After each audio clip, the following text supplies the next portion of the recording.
तो जी हाँ मेरे प्यारे प्यारे शेर और शेरनियों, आप लोग स्वस्थ होंगे, मस्त होंगे। आप सभी की स्टडी अच्छे से चल रही होगी। तो आज की जो ये क्लास है, क्लास 10 वालों के लिए चैप्टर आज पहला जो है इसमें समाप्त हो जाएगा, जो था प्रकाश, परावर्तन और अपवर्तन। ठीक है, ये यहीं पर चीज़ें समाप्त हो जाएंगी, लेकिन अपवर्तन जो है ये नए वीडियो में लेकर के आएंगे। तब तक के लिए हम लोग परावर्तन को ख़त्म करते हैं इसमें। ठीक है, चलिए, आप लोगों ने क्या पढ़ा था? अवतल दर्पण का प्रयोग पढ़ लिया था। क्या पढ़ा था? अवतल दर्पण का प्रयोग आप सबने पढ़ा था। किसका प्रयोग? अवतल दर्पण का, यानी कि उपयोग। ठीक है, आज हम लोग क्या पढ़ेंगे? उत्तल दर्पण का। तो आप यहां पर नोट करके लिखेंगे। क्या लिखेंगे? नोट। और नोट में क्या लिखेंगे मेरे रसगुल्लों? कि उत्तल दर्पण जो होता है, उत्तल दर्पण द्वारा किसी बिंब, बिंब मतलब प्रतिबिंब, किसी प्रतिबिंब यानी कि इमेज की विभिन्न स्थितियों में, कौन सी स्थितियां? विभिन्न स्थितियों के लिए प्रतिबिंब जो बनता है, विभिन्न स्थितियों के लिए प्रतिबिंब की स्थिति, आकार व आकृति, आकार व प्राकृति का अध्ययन करना। ठीक है, जैसे अनंत पर हो गया, जब वस्तु हम अनंत पर रखते हैं, यव पर। ठीक है, यव पर दर्पण के पीछे बनेगा। अत्यधिक क्या होगा? अत्यधिक छोटा होगा, आभासी प्रतिबिंब बनेगा। यानी मैं आपको ऐसे बता दूं कि अगर हम उत्तल दर्पण का प्रयोग करते हैं, उत्तल दर्पण का प्रयोग करके, जैसे अवतल दर्पण में हमने 6 स्थिति बताई थी, वैसे इसमें हर एक स्थिति में प्रतिबिंब कैसे बनेगा? तो उत्तल दर्पण द्वारा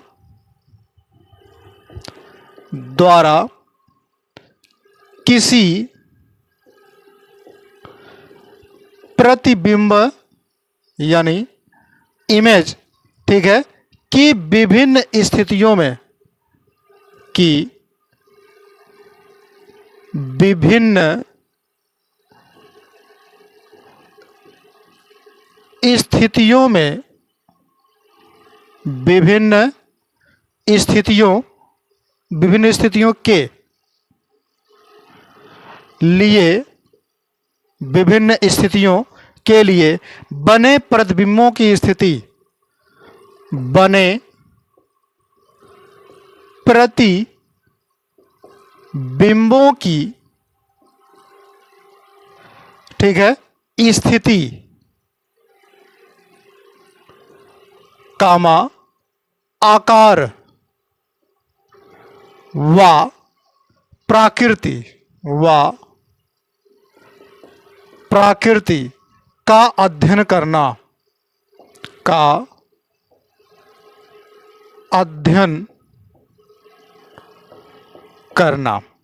ठीक है, अगर हम इसका अध्ययन करते हैं तो अगर हम कई स्थितियों पर लेकर के आते हैं तो क्या चीज बनेगा? ठीक है, ध्यान रखिएगा। अनंत पर कहाँ होगा?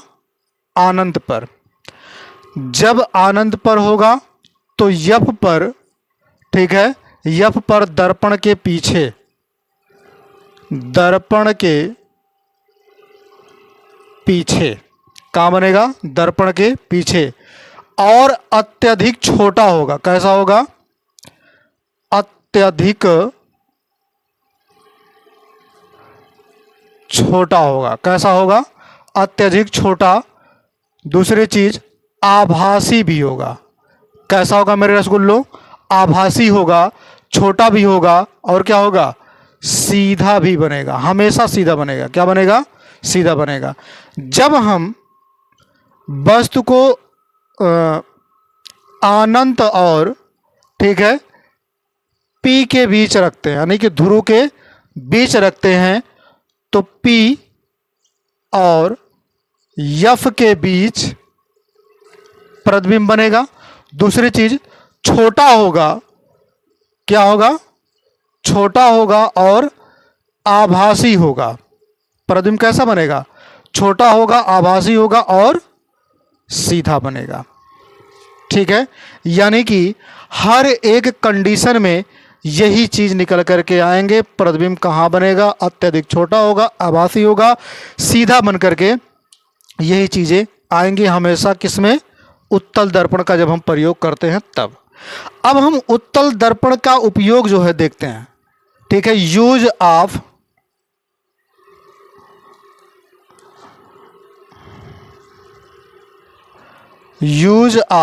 ठीक है, convex mirror, use of convex mirror. अगर हम उत्तल दर्पण के उपयोग की बात करें, सबसे पहली चीज तो ध्यान रखिएगा, इसका उपयोग बाजार में आप देखे होंगे, जहाँ जहाँ पे चौराहे होते हैं, गलियाँ होती हैं और जो लैंप होते हैं उनमें जो है इसका प्रयोग किया जाता है, ताकि क्या हो, इसकी जो रोशनी हो, ठीक है, जो बल्ब की रोशनी हो वो पूर्ण रूप से फैल करके दे। यानी कि बाजारों व गलियों में लगे लैंपों में प्रयोग किया जाता है, ठीक है मेरे शेरों, प्रयोग किया जाता है। दूसरा क्यों किया जाता? ताकि ये रोशनी फैला करके दें। क्या दें? रोशनी एकदम पूरा फैला करके दें। अब उसके बाद ट्रकों, कहां पर? ट्रक, बसों और मोटर कारों, मोटरसाइकिल जिसको बोलते हो, ठीक है, में ड्राइवर सीट के पास, जहां वो बैठते हैं ना, ड्राइवर जहां बैठते हैं उसे के जस्ट ऊपर देखोगे लगा रहता है, ड्राइवर सीट के पास लगी रहती है, ताकि पीछे कौन सी गाड़ी आ रही है, कौन सा व्यक्ति आ रहा है, उसका सीधा प्रतिबिंब दिखाई दे। ये रहा इसका उपयोग। अब हम बात करते हैं यहाँ पर, ठीक है, दर्पण की पहचान आप कैसे करेंगे, ठीक है। तो ध्यान से सुनिएगा, दर्पण की पहचान आप दो ही चीज़ों से कर सकते हैं। पहला चीज़ तो स्पर्श करके, दूसरा प्रतिबिंब देख करके। दर्पण का आप इस्तेमाल, यानी कि उसको आप जान सकते हैं कि ये कौन सी दर्पण है। अगर आप उसे स्पर्श नहीं करते हैं तो जान नहीं पाएंगे, या फिर उसका जब प्रतिबिंब नहीं बनाएंगे तब भी आप जान नहीं पाएंगे कि कौन सा दर्पण है, ठीक है। तो क्या लिखेंगे आप? दर्पण की पहचान, दर्पण की पहचान, आइडेंटिफिकेशन ऑफ मिरर्स। अगर हम दर्पण की पहचान की बात करें तो इसको हम दो तरीकों से पहचान सकते हैं। पहला चीज हमने बताया आपको मेरे रसगुल्लों, स्पर्श करके। क्या बताया हमने? स्पर्श करके, ठीक है, स्पर्श करके। दूसरा हमने आपको बताया कि प्रतिबिंब देख करके, यानी कि इमेज देख करके हम पता लगा सकते हैं। क्या चीज देख करके? इमेज, ठीक है। अब इतनी बातें तो क्लियर हो गई। जैसे दर्पण भी कई प्रकार से ही हो जाते हैं, ठीक है। आप जानते हैं कि कुछ समतल दर्पण हो जाते हैं, समतल एकदम सीधा, ठीक है, एक तरफ से। ये होता है समतल दर्पण। कौन से दर्पण? क्षण के जैसे होते हैं, समतल दर्पण, ठीक है। अब उसके बाद एक जो होता है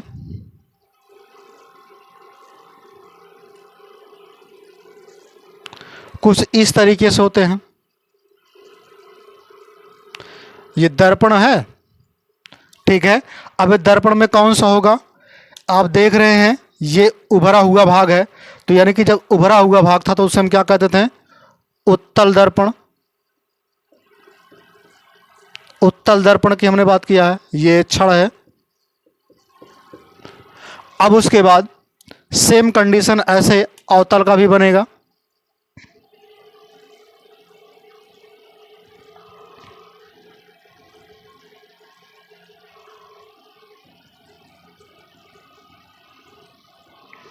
ठीक, ये कौन सा दर्पण हो जाएगा?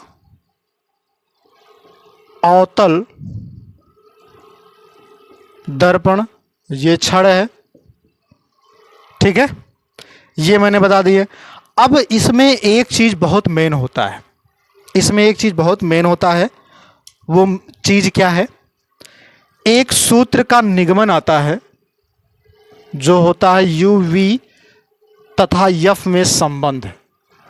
ठीक है, यू वी तथा यफ में संबंध, ये पहले निगमन करके था। ठीक है, कि relation between U V and F. ठीक है, संबंध ज्ञात करना था, लेकिन अब क्या है, ये हट गया है। अब ये क्या है, हट गया है। आपको संबंध जो है यानी कि उसका निगमन नहीं करना होता है, डायरेक्टली आपको क्या करना होता है, फार्मूला इसमें दिया गया है। तो मैं फार्मूला ही डायरेक्टली आपको बता दूं। ठीक है, देखिए वो फार्मूला क्या निकल करके आता है, 1/f बराबर होता है 1/v प्लस 1/u। ये फार्मूला निकल करके आता है। ठीक है, अब यहां मैं फार्मूले की अगर मैं बात करूं, किसी बात करूं फार्मूले की, तो इसमें u क्या है, v क्या है, ये आपको फिगर के जरिए ही जानकारी मिलेगी। देखते हैं। यहां मैंने एक फिगर बनाया, ये दर्पण का है,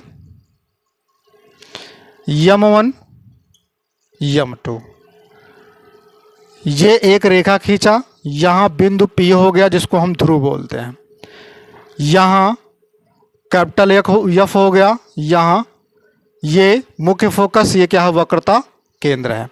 इतनी बातें क्लियर हो गई। अब ध्यान से सुनिएगा, जब हम वक्रता केंद्र पर किसी वस्तु को रखते हैं,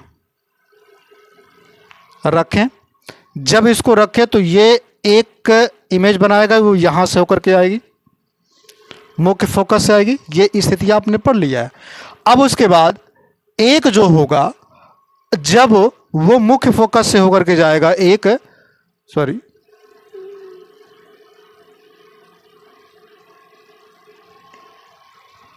अगली किरण जो बनेगी वो जब मुख्य फोकस से होकर के जाएगी तो परावर्तन के पश्चात वो मुड़ जाती है, यानी कि काटती है।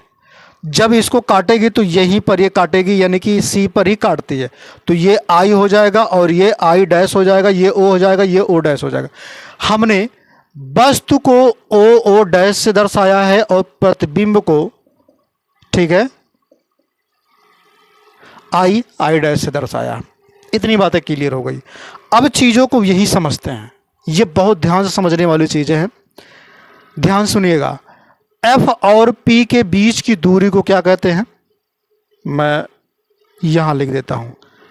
F और P के बीच की दूरी को आपको एक चीज पता होना चाहिए कि उसे हम फोकस दूरी कहते हैं, फोकस दूरी कहते हैं।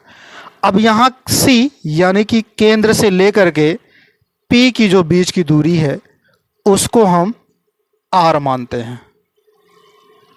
क्या मानते हैं, R मानते हैं। ठीक है, यहां पर एक चीज याद रखिएगा, R भी लिख सकते हैं, ठीक है। और वस्तु की बीच की दूरी जब लेंगे, जैसे मान लीजिए यहां वस्तु है, अगर हम वस्तु से दूरी लेते हैं, वस्तु से और P की बीच की दूरी लेते हैं, तो इसी को हम कहते हैं U। क्या कहते हैं, U कहते हैं। अब सुनिएगा, जहां प्रतिबिंब बनता है, प्रतिबिंब से लेकर के P की दूरी, प्रतिबिंब से लेकर के P की जो दूरी बनेगी, ये आपका बनेगा V। ये सब माइनस में होंगे। माइनस में क्यों होंगे, समझते हैं। आपको पता है कि ये चतुर्थांश बना रहा है, चतुर्थांश आप देख पा रहे होंगे, यानी चतुर्थांश में ये प्लस प्लस होता है ऊपर वाला, इसी के जस्ट नीचे वाला ये माइनस माइनस में होता है, और इधर भी प्लस प्लस होता है और उसी के जस्ट विपरीत क्या होता है, ये माइनस में होता है। तो सारे फिगर, सारी दूरियां इधर ही तो बन रहे हैं, तो सब किस में हो जाएंगे, माइनस में होंगे कि नहीं होंगे। तो यहां पर ध्यान रखिएगा, जहां, ये याद रखिएगा, ध्यान रखिएगा, बहुत इंपॉर्टेंट है, इसी से सवाल लगेंगे। जहां एफ क्या है, मुख्य फोकस है, एफ क्या है, सॉरी फोकस दूरी है, मुख्य फोकस हमने लिख दिया है, फोकस दूरी है। अब यहां पर क्या होगा, यू क्या होगा, सब माइनस में होंगे, दर्पण से वस्तु की दूरी, दर्पण से वस्तु की दूरी। v क्या होगी, तो v होगी दर्पण से प्रतिबिंब की दूरी, दर्पण से प्रतिबिंब की दूरी। मैंने सारे चीज लिख दी है, आपको हर एक चीज क्लियर हो जाएगा, ठीक है। तो ये रहा, मैंने आपको बता दिया UVF में संबंध बहुत इंपॉर्टेंट है, ठीक है। इससे सवाल बनते हैं पक्का, और ये भी पूछा भी जा सकता है। निगमन करने का अब आता नहीं है, पहले आता था, अब वो हट गया, तो निगमन कराएंगे नहीं, ठीक है। तो अगले जो आपका टॉपिक आएगा उसके लिए, उससे पहले मैं आपके लिए 2 लाइनें कहूंगा। काश तू चांद और मैं सितारा होता, काश तू चांद और मैं सितारा होता, हमारा एक अलग आशियाना होता। काश तू चांद और मैं सितारा होता, हमारा एक अलग आशियाना होता। लोग तुम्हें देखते दूर से, लोग तुम्हें देखते दूर से, पास से देखने का हक हमारा होता, पास से देखने का हक हमारा होता। तो इसके आगे की कड़ी में हम लोग चलते हैं चैप्टर की समाप्ति की ओर, ठीक है। तो जो चैप्टर की समाप्ति है वो होगा रेखीय आवर्धन। कौन सा होगा, रेखीय आवर्धन। ये इस चैप्टर की लास्ट हेडिंग होगी, रेखीय आवर्धन। ये हेडिंग लगाइएगा आप, रेखीय आवर्धन। तो रेखीय आवर्धन, मैग्निफिकेशन,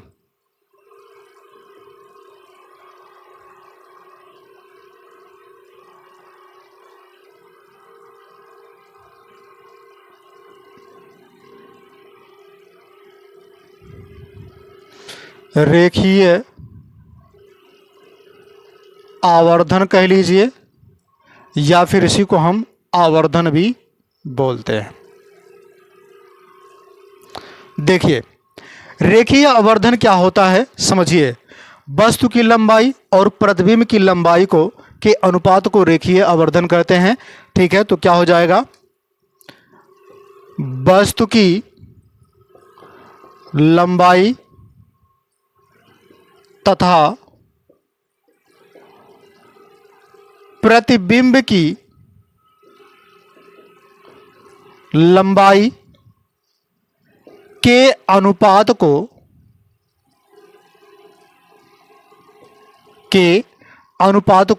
प्रतिबिंब का आवर्धन कहते हैं। प्रतिबिंब का आवर्धन कहते हैं। अब ध्यान रखिएगा, आवर्धन को हम m से प्रेजेंट करते हैं। किसे प्रेजेंट करते हैं, m से। यानी कि यम बराबर क्या हो जाएगा, I बटे O, I बटे O। अब यहां क्या होगा, I वस्तु की लंबाई या फिर प्रतिबिंब की लंबाई मान सकते हैं, और इसको हम क्या मान सकते हैं, वस्तु की लंबाई मान सकते हैं, ठीक है। तो I बटे O लिख सकते हैं। तो यानी क्या लिखोगे, यदि दर्पण से वस्तु की दूरी u है तथा प्रतिबिंब की दूरी v है,